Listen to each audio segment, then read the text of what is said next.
I got some questions, okay? So I got it into my head that if, like, the average age of when you die is about 80, allegedly, this is what's happening in my head, okay?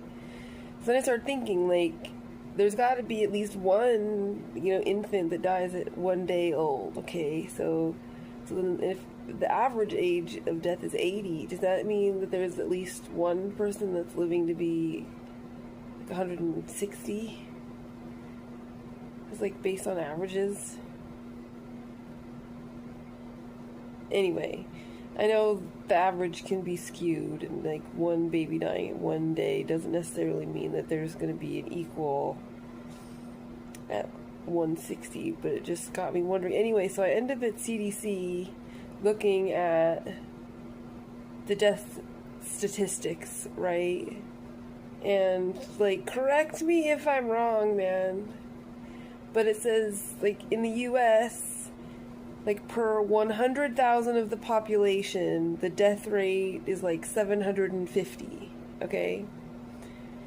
But then, per 100,000 live births, okay, live births, not even like stillbirths, not even like miscarriages, doesn't even make it to be alive, losses, but per 100,000 live births, there's 560 deaths of infant deaths that die as infants, which would be like sudden infant death syndrome or some kind of other issue, but the baby would still be born alive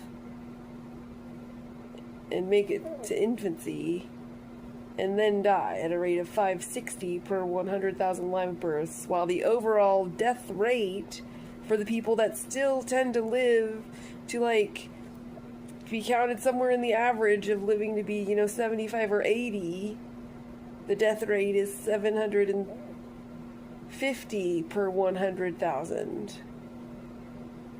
And how is the infant death rate like 2/3 of the overall death rate?